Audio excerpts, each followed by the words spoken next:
Internet. Donc à tous nos auditeurs, si vous êtes sur la page de Pigeon Magazine, et en même temps sur la page de Pacific FM, vous pouvez nous entendre donc via le player principal. Apparemment, il y a peut-être de nouveau des petits problèmes avec le deuxième canal, le petit mini player qui se trouve directement sur la page de Pigeon On Air. Donc le réflexe, vous passez sur le player principal de Pacific FM ou celui de Pigeon Magazine. C'est une méthode de secours pour continuer à émettre sur Internet à tous nos auditeurs, particulièrement ceux qui sont loin et qui nous écoutent aujourd'hui. Donc aujourd'hui, nous avons l'équipe habituelle qui s'est installée. Nous avons JP. Bonjour JP. Bonjour. Nous avons Kevin. Bonjour Kevin. Et notre invité du jour, monsieur Damien Barthes. Bonjour Damien. Bonjour. Voilà, donc nous sommes prêts pour cette nouvelle émission de Pigeon Magazine de Colombophilie. Je passe la parole à JP. Vas-y JP. Eh bien oui, donc rebonjour. On a tous été très polis. On a aujourd'hui un invité spécial, Damien Barthes. Dans le Tournaisis, on le nomme le Petit Maurice, en référence à Maurice Cazard.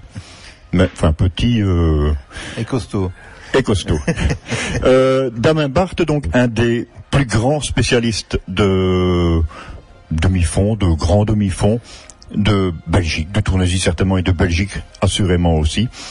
Une colonie connue mondialement et connue par l'intermédiaire d'un formidable couple deux pigeons l'un il est allé l'acheter au marché de Lierre et l'autre il est allé le chercher chez un camarade. Donc un couple de départ qui a donné une femelle exceptionnelle qui portait le nom qui porte encore, je crois qu'elle est encore en vie cette femelle. Normalement oui. Normalement oui. Qui porte le prénom de son épouse, Daisy, donc une femelle exceptionnelle. Et on a aussi, outre Damien, donc Kevin de Fossé qui est un admirateur de Damien. Donc on a vraiment quelqu'un de très très bien placé pour mettre Damien sur le grill. Et tout de suite donc, on va laisser la parole à Kevin. Merci JP. Je voudrais commencer par raconter comment j'ai rencontré Damien Barthes. C'était à Guigny en 2009 où je commençais à jouer aux pigeons et j'avais 6 pigeons dans mon panier, je m'en rappelais bien, et j'étais animé du feu d'un jeune veuf qui a 2 ou 3 semaines de veuvage. J'étais très très très excité à l'idée de mettre ces 6 pigeons et je me suis assis en face du bar et à 5-6 mètres de moi il y avait Damien et puis les autres tables et je ne savais pas qui était Damien Barthes. J'étais absolument novice et j'ai écouté les conversations. Et j'ai entendu un local assez tendu. J'ai redécouvert la tension qu'il peut y avoir dans un local colombophile avant une joute importante. Et j'entendais cette voix qui parlait des jeunes mâles à adduire aux pigeonniers de veuvage en fin de saison. C'était Damien Barthes, donc, qui disait, je vais vous le faire dans le texte, un qui ne trouve nier tout de suite le bon trot que tu dois attendre longtemps, ce ne sera jamais un bon. Peut déjà te dire que c'est un berlot. Ce mot-là m'a marqué. Et il parlait, il prenait référence, mais avec une espèce d'attention, avec la volonté de vraiment partager son expérience. Mais je rappelle, je ne savais pas qui était Damien Barthes, ni son palmarès, ni son aura, ni son inscription dans le paysage tournaisien. Et il parlait de cette femelle dont tu viens de parler, JP, Daisy, qui je crois qu'il l'a jouée dans plusieurs pigeonniers différents, et très vite, elle trouvait l'endroit où elle allait placer son amour. Et je pense que Daisy a été le début d'une grande aventure.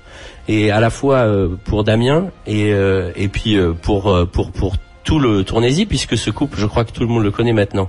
Mais je commence par ça pour dire que je suis un colombophile qui est le virus depuis tout petit, et j'ai entendu un colombophile parler de pigeons et du jeu de pigeons. Et depuis lors, j'ai eu la chance de m'asseoir une bonne série de fois à sa table, et j'ai toujours la même sensation quand je suis à sa table, c'est l'envie de retourner au colombier et de faire mieux. Parce que je crois que Damien est un joueur 25 heures sur 24, et je voulais, avant de commencer à aller dans le vif du sujet, parce que je crois que vous attendez beaucoup de tout ce que Damien peut nous raconter, quand il a fait le premier national argenton en 2010, alors que tout le monde attendait son équipe de yearling qui avait volé terriblement les 2-3 dernières semaines. Il a fait le premier national à Vieux.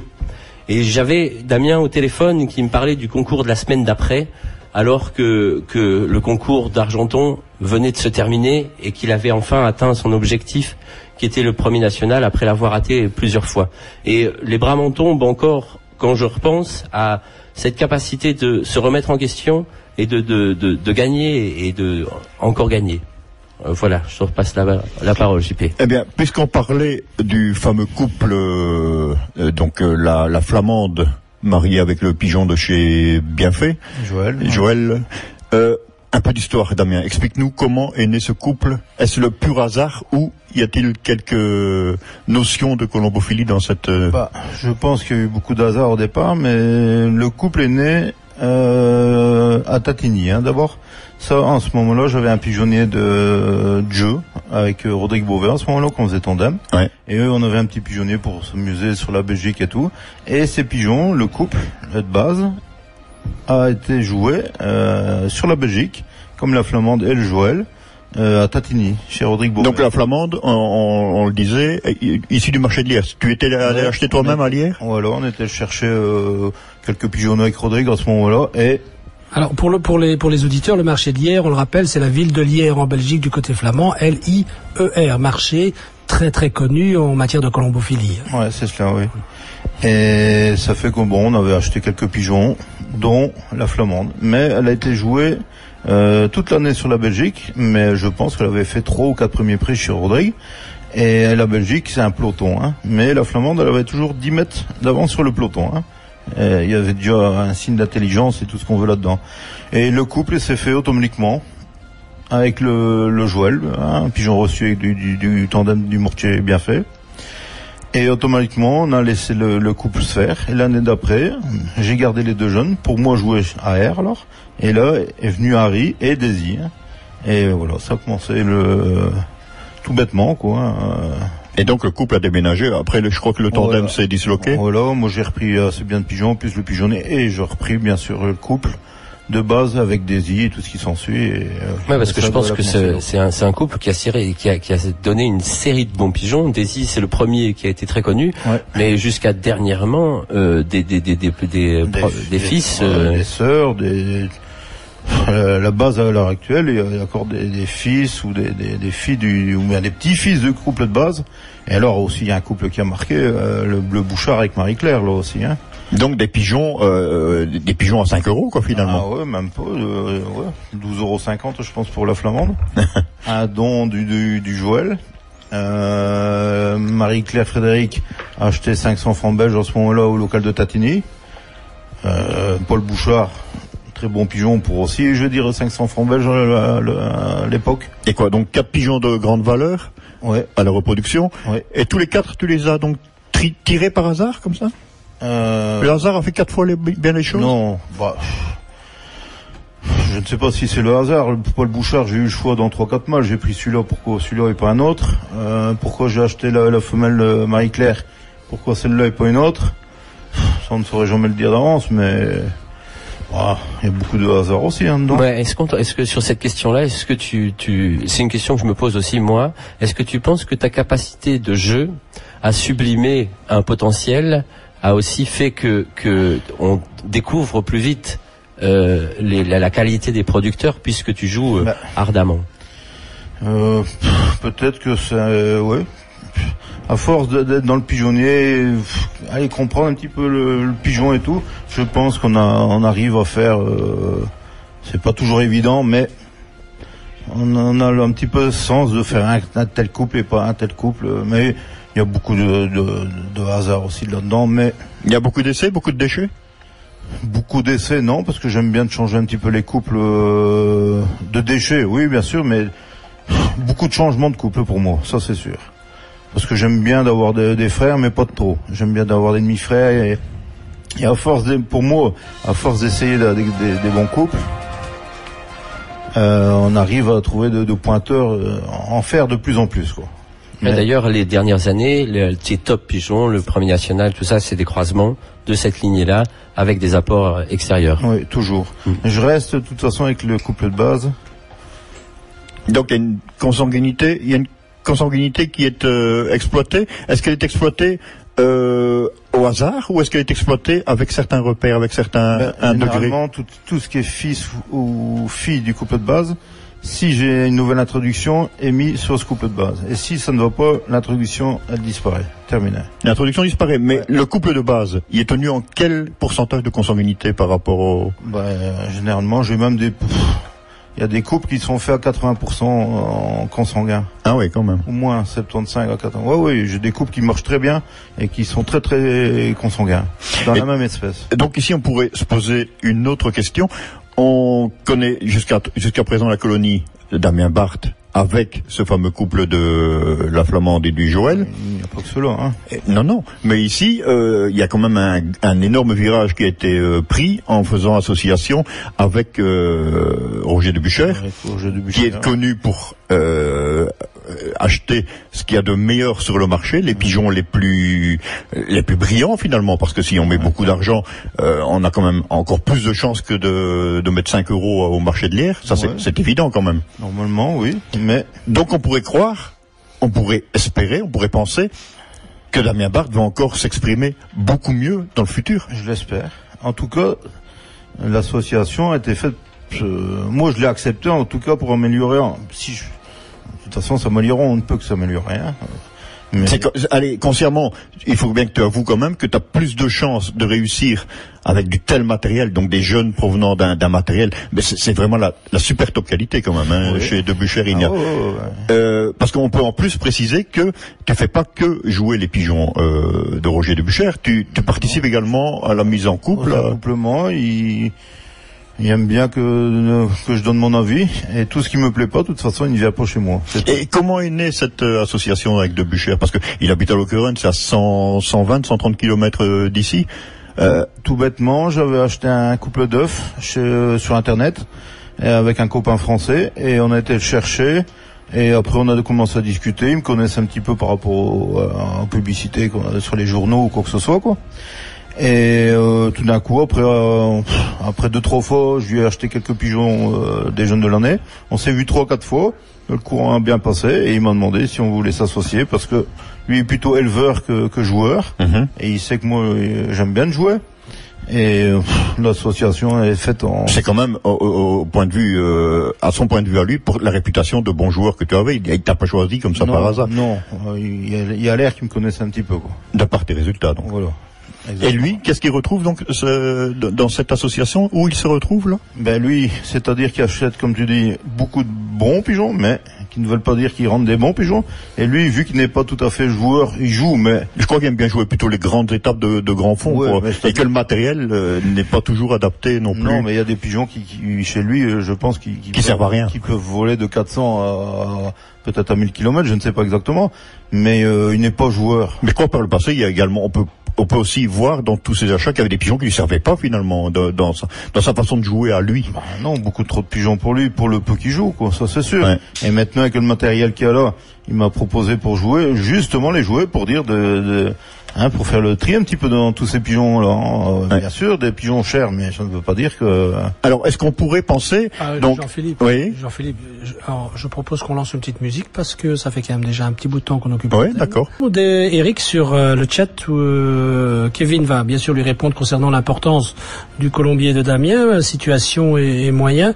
Et pour répondre à une deuxième question qui est la webcam, elle se trouve sur le live stream et sur le site de Pigeon On Air. Donc si vous allez sur Pigeon On Air, vous avez quand même là la webcam qui fonctionne, qui a été branchée. Donc nous avons de la chance. Tous nos canaux pour l'instant ont l'air de fonctionner normalement.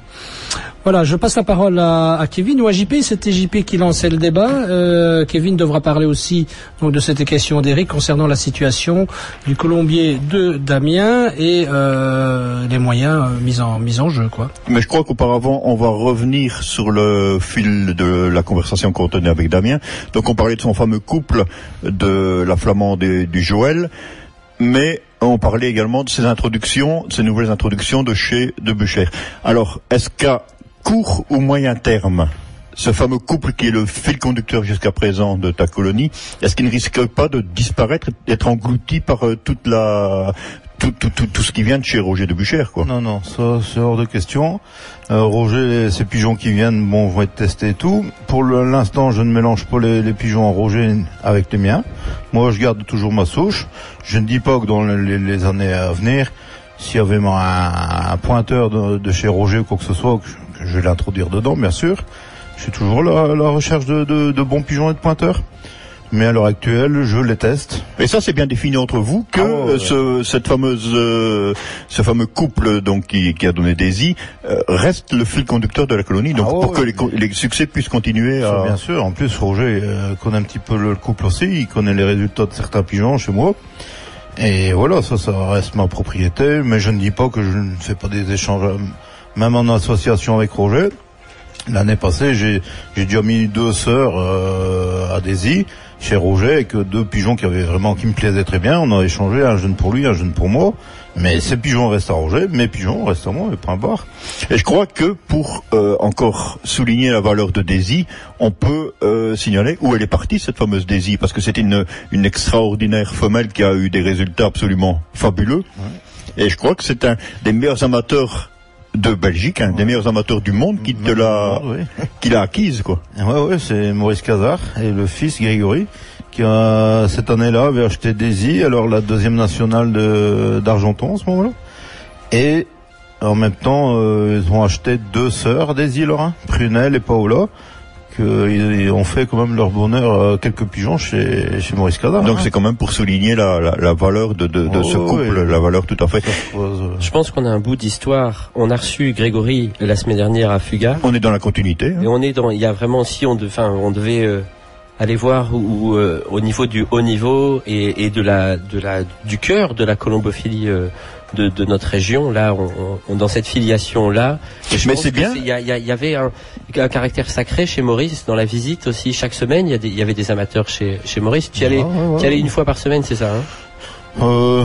Si plus ça, tous les 15 jours, j'ai essayé d'aller au moins une fois tous les 15 jours. Mais le problème, beaucoup de personnes, pas moyen de discuter avec Maurice. Alors quand j'étais en congé, quoi que ce soit, j'ai essayé d'aller avec Maurice le vendredi matin chez Vanderbijs. Et là, il faisait son tour et tout. Et on parlait dans la voiture, par exemple. On parlait dans la voiture. On parlait plus facilement avec Maurice là, méthode de jeu. Maurice, t'as appris beaucoup de choses? Oui, bien sûr. À quel niveau? Là, surtout sur le jeu, je pense. La préparation. J'ai vu l'importance chez Maurice de la qualité de la graine, que Maurice a toujours fait attention. Le système, un petit peu de motivation. Ouais.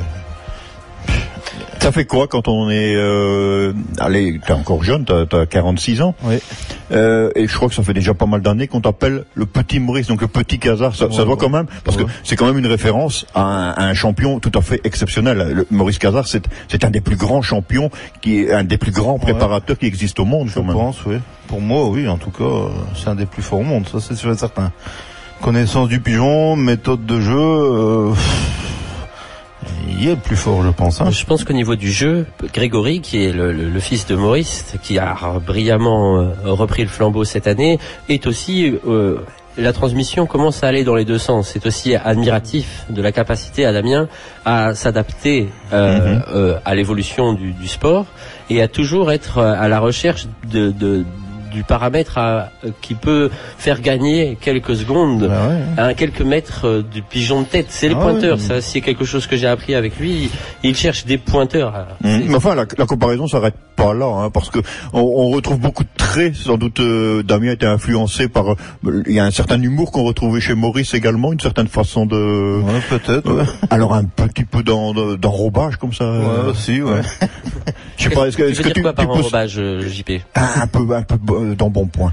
Je sais pas, tu possèdes aussi dans un garage des saucisses accrochées au... Ils sont pas dans le garage, mais ils sont dans le couloir, entre ma chambre et de la maison. Ah oui, c'est encore mieux. Et près de la toilette. Ah oui. En passant.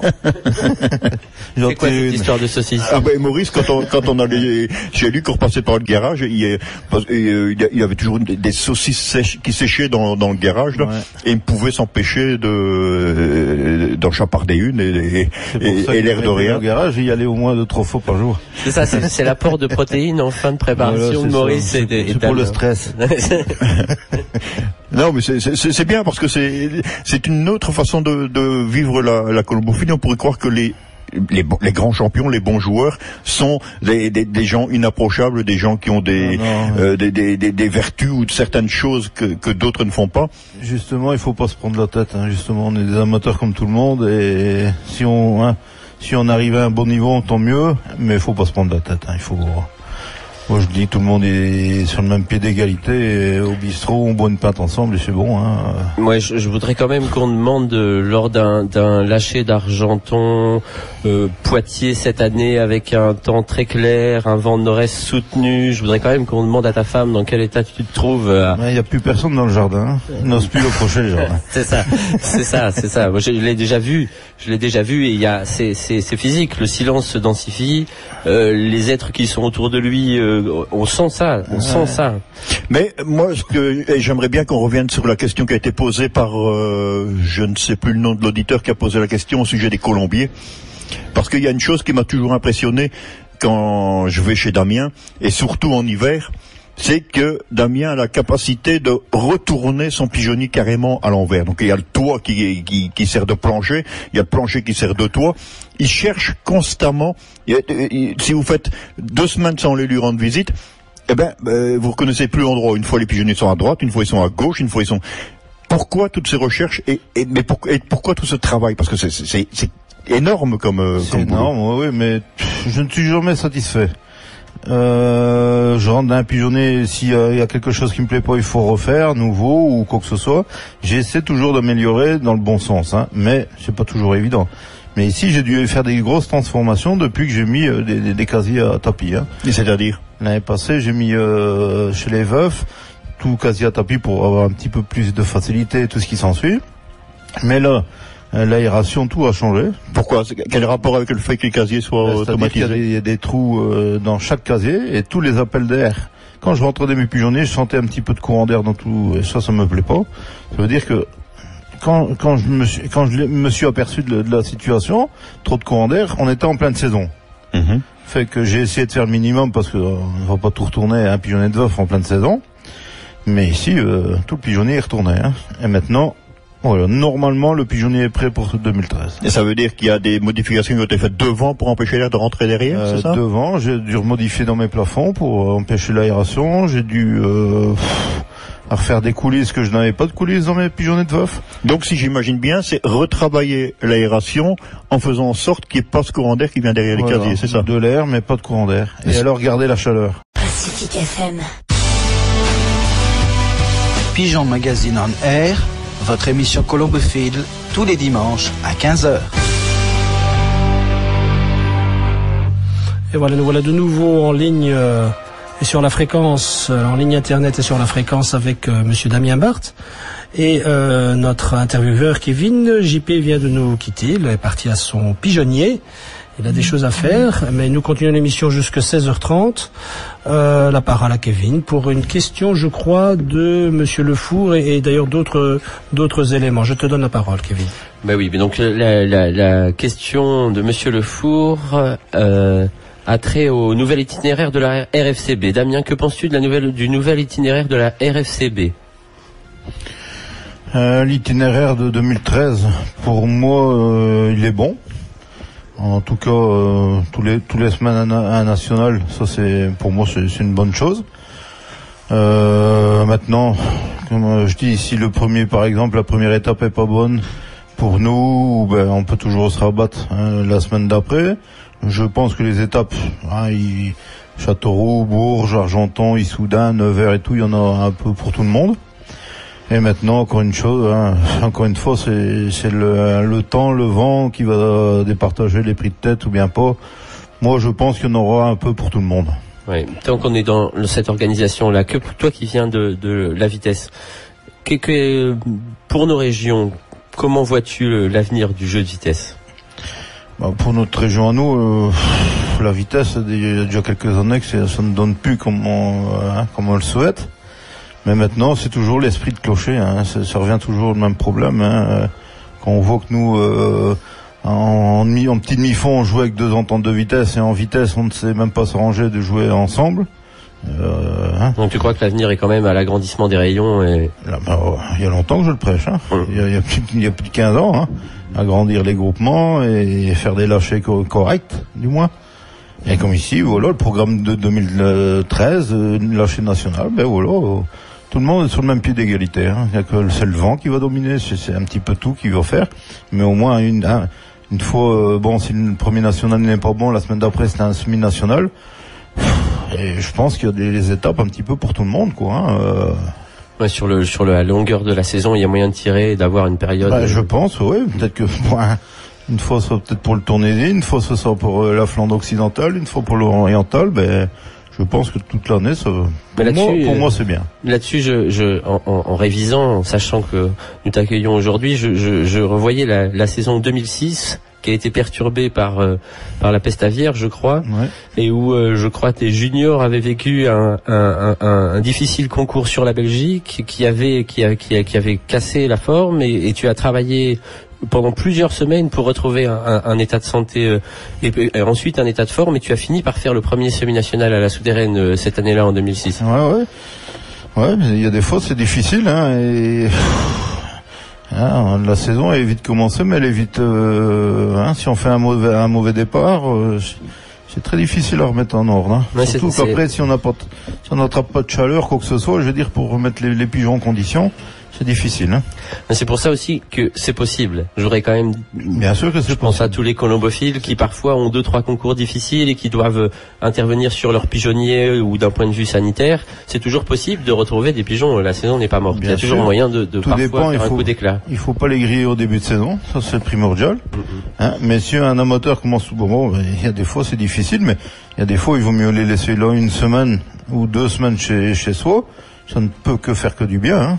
Que s'acharner à les mettre tous les semaines et les dégoûter pour finir. Hein. Ouais, sur cette question, Grégory, la semaine dernière à Fuguère, rappelait que pour lui, son début de saison tonitruant, tant sur Vierzon que sur Bourges, où il remportera la victoire nationale, il tenait à ça, au fait qu'il avait joué ses pigeons très peu avant, en allant les lâcher lui-même, mais que par beau temps, et il parlait de la confiance.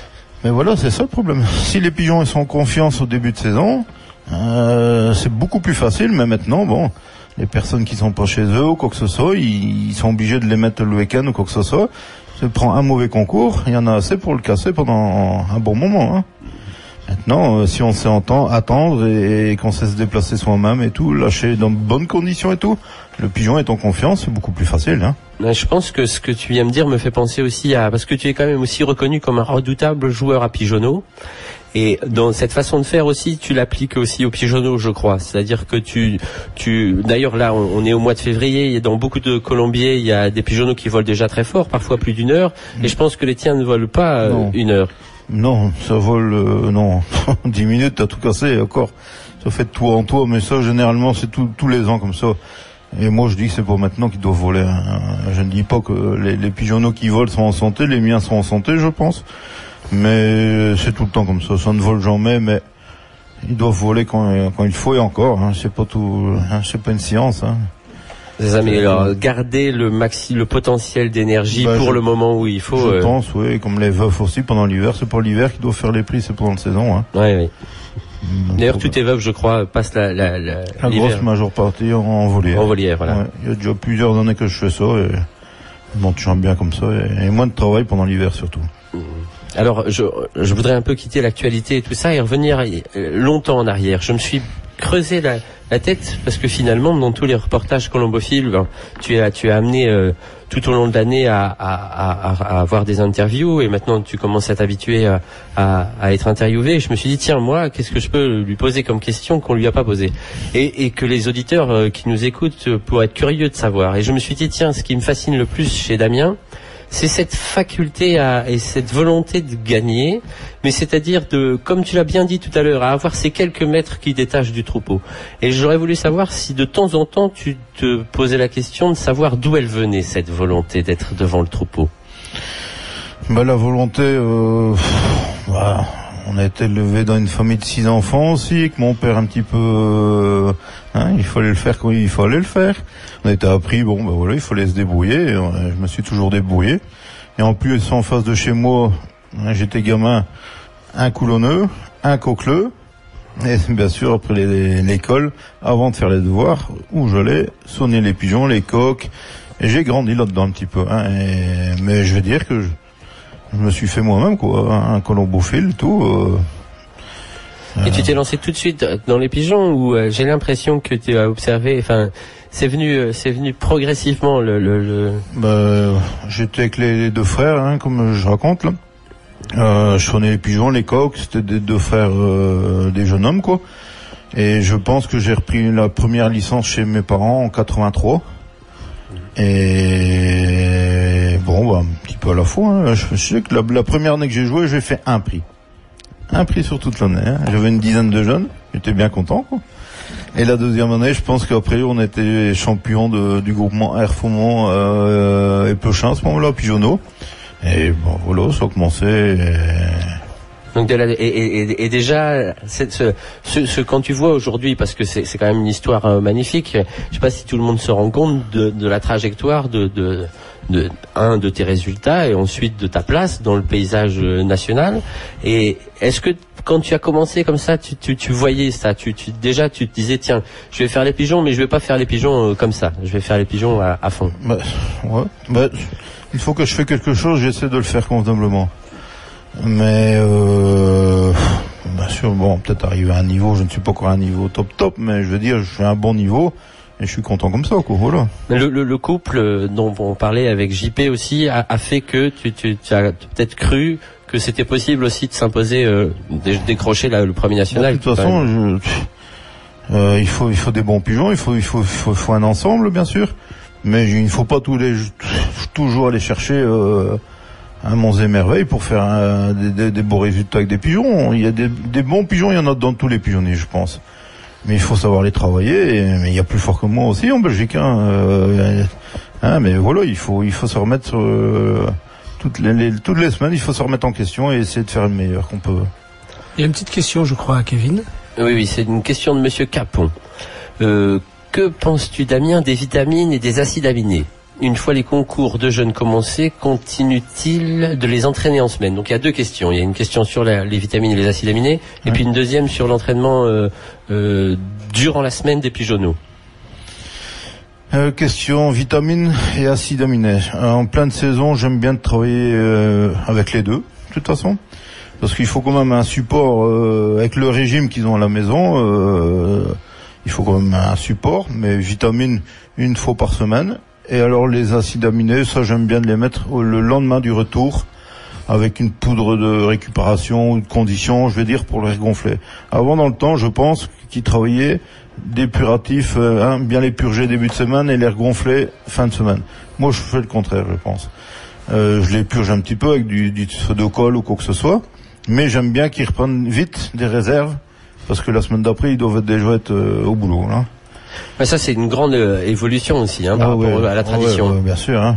Mais il en faut, mais c'est pas, il en faut, mais voilà, sans plus, quoi. Comme tu disais tout à l'heure, si le pigeon est bien et en ordre, c'est des plus, mais c'est pas ce qui va donner il faut déjà avoir la santé, la forme dans le pigeonnier, et tout ce qui est poudre extra énergie, tout ce qu'on veut, c'est un supplément pour les ramener un peu plus fort, mais le pigeon, quand il est en condition et tout, il n'a pas besoin de grand chose, je pense. Est-ce que le fait qu'on enloge de plus en plus le pigeon aussi, que maintenant, parfois, un pigeon fait chaque semaine les 400 km, est-ce que c'est la purge, comme on l'appelait avant, elle ne se fait pas par l'effort, justement? Oui, mais elle se fait avant, il fallait 2-3 jours, et si on a un jour, il faut essayer de les purger le plus vite possible. Encore, mais... Donc l'extra énergie ou les vitamines, ou les acides aminés, c'est 2 jours, pas le jour du retour. Le lendemain. Généralement le lendemain et le surlendemain. J'aime bien avec des acides aminés. Et alors la veille de l'allongement, généralement une vitamine dans l'eau de boisson. D'ailleurs, ça me fait penser, tu as participé à la création d'un mélange cette année. Tu peux aussi, parce que tu disais aussi que tu rappelais l'importance que Maurice Cassard, notre maître à tous, a accordé à la qualité de la graine. Donc moi je pense que c'est primordial, un bon mélange de grains, de bonne qualité, et alors les graines qu'il faut, surtout pas n'importe quoi, du tape à l'œil et tout. Il faut de la couleur et tout, mais ça de la couleur c'est du tape à l'œil, mais je veux dire il faut les bonnes graines, je pense. Et ça, Maurice Cazard, il pourra en parler parce que c'est un des plus forts pour moi dans ce milieu-là et autres quoi. Mais j'aime bien tout ce qui est qualité de grain. Généralement, quand je vais quelque part, j'aime bien de regarder les mélanges, les graines de qualité, telle firme. Et un bon mélange, moi je dis c'est primordial pour la récupération du pigeon, pour et pour toute la saison quoi. Moi je dis. Le premier mélange qui est sorti, c'est chez Colombie, c'est de l'élevage, je crois. Le premier qu'on avait fait tourner avec Colombie, c'est de l'élevage, et après on a fait aussi vite le dépuratif. On a fait 5 mélanges. Mais ici que la saison arrive, le sport est... Ouais, c'est ça, donc il y a élevage, dépuratif, le veuvage, un mu et un pigeonneau. On peut dire que le dépuratif, c'est un dépuratif pour jouer, c'est pas un dépuratif... Non, c'est pas un repos ni... je veux dire que c'est pour dire de début de semaine, un peu plus léger qu'un sport, je veux dire, mais... quand même consistant, pour que le pigeon il garde quand même de l'énergie aussi. Ouais, maintenant au niveau de la façon de jouer des 400 km, on commence à s'orienter, je pense, de plus en plus, même dans la littérature, dans ce que je lis, c'est de plus en plus ça, ce que tu viens de décrire. Très vite l'air gonflé pour pouvoir. Voilà, il faut des mélanges un petit peu plus costaud qu'auparavant. Maintenant, on jouait la vitesse toutes les semaines. Maintenant, c'est 400 à 600 km toutes les semaines. Il faut quand même un support aussi bien en vitamines quoi que ce soit, et un bon mélange de qualité pour dire. Ouais, d'ailleurs, je me souviens en te regardant, je me souviens de la première fois où je t'ai posé naïvement, comme je le fais maintenant avec ce micro, mais là je te l'ai posé au local et tu m'as dit, moi quand je reviens de travailler, j'aime bien un bon steak. Bah ouais, un bon beefsteak. Ouais. Il faut gonfler les batteries. Tous les soldats ont besoin d'une bonne logistique, ça me semble évident. Ils sont voilà, de braves petits soldats. Une question de Monsieur Le Four-Laurent, tu la vois, Kevin? Oui, à quelle cadence vas-tu au vétérinaire? Mais il y avait la deuxième partie de la question de Monsieur Capon, c'était sur l'entraînement des pigeonneaux en semaine. Mais généralement, l'entraînement en semaine, ça se fait à la maison, et en pleine saison, des pigeonneaux, je parle. Ouais. En pleine saison, généralement quand ils volent un national, la semaine d'après, les pigeonneaux, ils volent une nuit de panier, que ce soit Dourdan ou Pithiviers ou Chantilly, peu importe.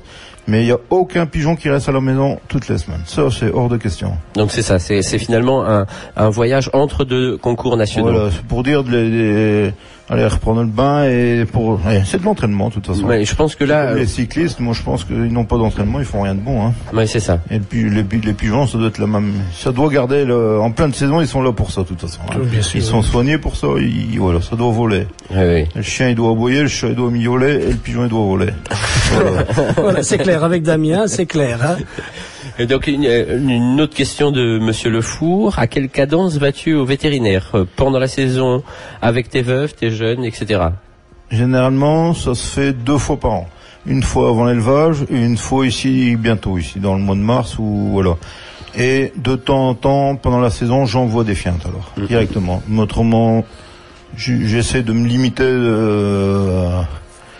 2 fois par an, je pense que c'est déjà pas mal. Ouais, d'ailleurs, je pourrais je crois qu'en 2010, encore l'année où tu as fait le premier national, je crois que tu avais eu recours, on parle tout le temps quand un amateur joue très fort, beaucoup d'amateurs se disent tiens, il dope ou quoi. Et je pense que c'est une des années où au niveau des antibiotiques pour les voies respiratoires ou autres maladies, je crois que c'est une des années où tu as le moins donné de... Ouais, généralement, je ne suis pas le type à donner n'importe quoi non plus, je ne suis pas vétérinaire, chacun son métier. Ouais.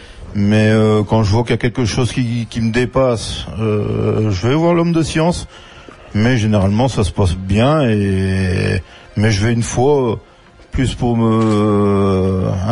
avant l'élevage, pour ne pas rater l'élevage non plus, ou quoi que ce soit. Ou avant la saison pour faire les analyses comme tout le monde le fait, quoi, je pense. Mais non, je ne suis pas un féru de vétérinaire, mais il en faut, quoi. Maintenant, l'évolution...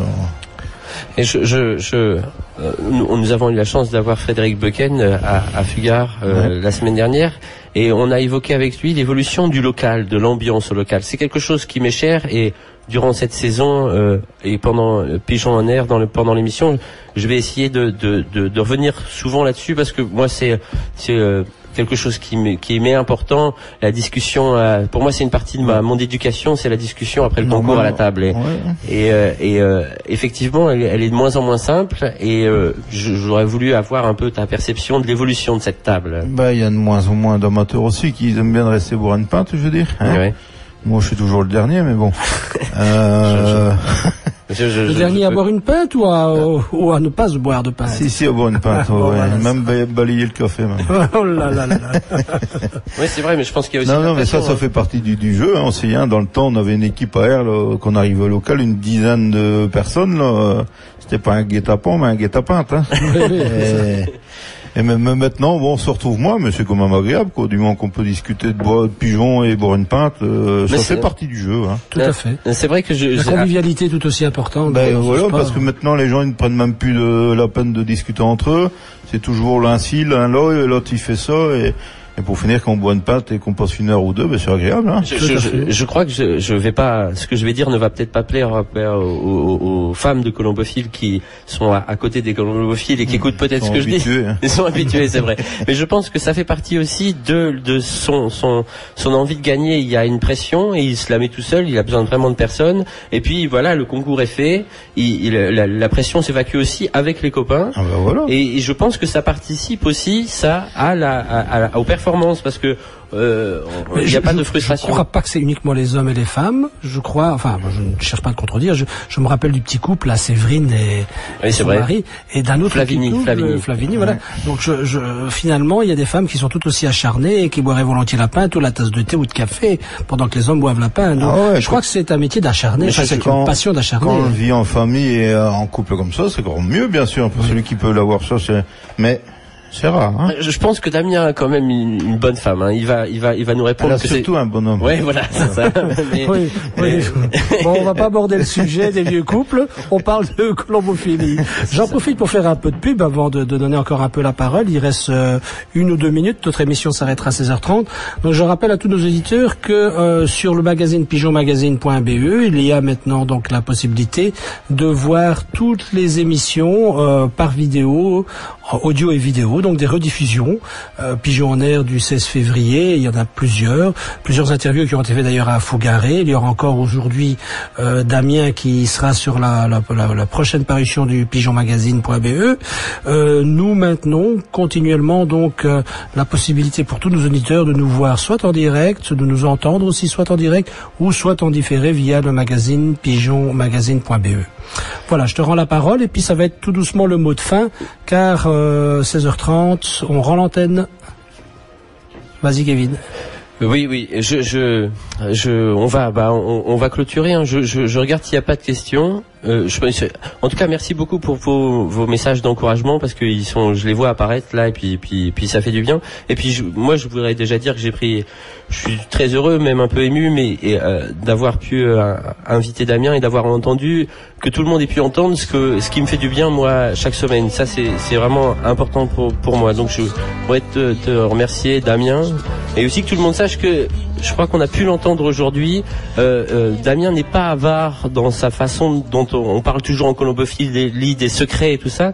Et je pense que Damien est celui qui m'a appris qu'en colombophilie il n'y avait pas de secret. Et je pense qu'il est vraiment ouvert. J'espère que les auditeurs ont pu l'entendre. Merci beaucoup Damien. Merci Damien et merci à tous nos auditeurs. Alors je voudrais j'ai une petite publicité. Je voudrais dire parce que c'est aussi une façon de découvrir le monde du pigeon d'une autre façon. C'est un concours d'exposition. Ça se passe chez Nini. C'est le dimanche 3 mars. La mise en loge sera de 10h à midi. Il y a 2 catégories, mâles et femelles. 1,25€ par pigeon pour des prix de 2,50€. L'ouverture de l'exposition sera à 16h et la remise des prix sera à 17h. Et chaque premier recevra un diplôme. Il y a un prix au plus grand nombre de prix. Voilà, c'est chez Nini donc. Et Nini, c'est à Froidmont, effectivement. Comme vous le savez, l'Essor à Froidmont, c'est ça, la société l'Essor à Froidmont. Exposition à vue pour pigeonneaux. Voilà, je l'avais peut-être pas dit. Ça, je voulais le dire. Mais voilà, Damien, est-ce que tu veux rajouter quelque chose? Est-ce que tu as un message à envoyer à tous les amateurs qui vont essayer de te battre en 2013? Ben non, pas spécialement, mais bonne chance à tout le monde. Hein. Voilà. C'est le mot de la fin. J'espère qu'on va bien en vidéo, parce que pour comprendre le sous-texte, il faut voir qui dit bonne chance. Hein. Mais moi je suis jeune colombophile et je crois que le fait que tu sois une locomotive, c'est tu nous tires vers le haut, et au niveau du sport et aussi au niveau de la façon de jouer et voilà. Une dernière fois, merci. J'en ai désespéré. Hein. Ouais, c'est ça. Mais voilà Willy. Hein. Voilà, je te remercie Kevin. Donc je rappelle à tous nos auditeurs pigeonmagazine.be, le site aussi colombie.be, la colombophiliashow.be. Tout cela, ce sont des partenaires qui travaillent avec nous dans la création Je voudrais dire et le Willy, maintien de cette émission. Oui Kevin, encore un mot vite parce que je voudrais dire Willy Willy que la semaine prochaine nous recevrons Jean-Pascal Verspret de Recourt. Jean-Pascal Verspret de Recourt la semaine prochaine à Pigeon. Dit le Carolo. Dit le Carolo. Eh bien voilà toute une histoire ici. À tous nos auditeurs, un grand merci d'être au rendez-vous, donc tous les dimanches de 15h à 16h30 pour cette émission de Colombophilie Pigeonnaire. Et maintenant, place à la musique, place à la suite sur pacificfm.be. À bientôt et encore merci.